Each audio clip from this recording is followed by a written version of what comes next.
रीट में एक नया टॉपिक जुड़ा है, बीमा इन बैंकिंग, जिसके बारे में कुछ महत्वपूर्ण क्वेश्चन है। जैसे पहला है, बीमा का प्रकार है। बीमा का कौन कौन सा प्रकार है?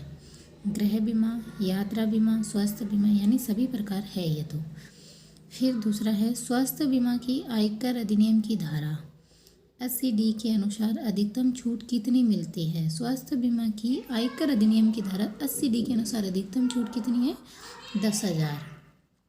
फिर है, आयकर अधिनियम की धारा 80D के अंतर्गत वरिष्ठ नागरिक को स्वास्थ्य बीमा की अधिकतम छूट राशि कितनी है? वरिष्ठ नागरिक को कितनी है? 15,000। परिवारों के लिए उपयुक्त बीमा है, मतलब परिवारों के लिए कौन कौन सी बीमा है? कैश बैंक प्लान, पूरी जीवन का बीमा, टर्म बीमा, उपरोक्त सभी, यानी सभी है। फिर है, सहकारी समिति का उदाहरण है दुग्ध सहकारी समिति, उपभोक्ता सहकारी समिति, क्रय विक्रय सहकारी समिति, उपरोक्त सभी, ये सभी है। कम से कम कितने लोग मिलकर प्राथमिक सहकारी समिति का गठन कर सकते हैं? उसके लिए हमें कितने लोग चाहिए? 15। कम से कम कितने लोग मिलकर प्राथमिक सहकारी समिति का गठन कर सकते हैं? 15। वस्तु की गुणवत्ता संबंधी चिन्ह है ISI, एक मारक, FPO, उपरोक्त सभी नहीं, ISI है। फिर है, उपभोक्ता संरक्षण अधिनियम संबंधित है। उपभोक्ता संरक्षण अधिनियम संबंधित है कौन से सन से?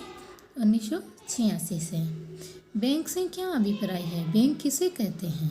बैंक किसको कहते हैं? मुद्रा के व्यापारी को नहीं, थोक व्यापारी को नहीं। बैंक वह है जो बैंक का कार्य करे, वित्तीय संस्था नहीं। तो बैंक क्या है? बैंक वह है जो बैंक का कार्य करती है। बैंक वह है जो बैंक का कार्य करे, ये कथन किसका है? ये कथन अपन दिया था पिजोट ने। एक व्यापारिक बैंक के प्रमुख कार्य क्या है? एक जो व्यापारिक बैंक होता है उसका कार्य क्या क्या होता है? अल्पकालीन जमाई निक्षेप स्वीकार करना, अल्पकालीन ऋण प्रदान करना, साख का सृजन करना, ये सभी होता है। फिर है, सामान्यतः व्यापारिक बैंक कैसे ऋण प्रदान करते हैं? यानी अभी आया था ऊपर, तो अल्पकालीन ऋण ही प्रदान करता है। भारत में 14 बड़े व्यापारिक बैंकों का राष्ट्रीयकरण कब हुआ था? 1969 में हुआ था। भारत में प्रथम चरण में कितने व्यापारिक बैंकों का राष्ट्रीयकरण किया गया था? अभी ऊपर आया था, कितने? 14। भारत में व्यापारिक बैंकों का राष्ट्रीयकरण क्यों हुआ था?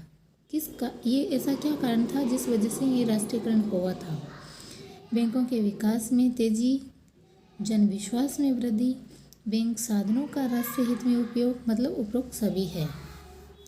फिर हैं, यदि नगद आरक्षण अनुपात 0.2 हो तो साख गुणक कितना होगा?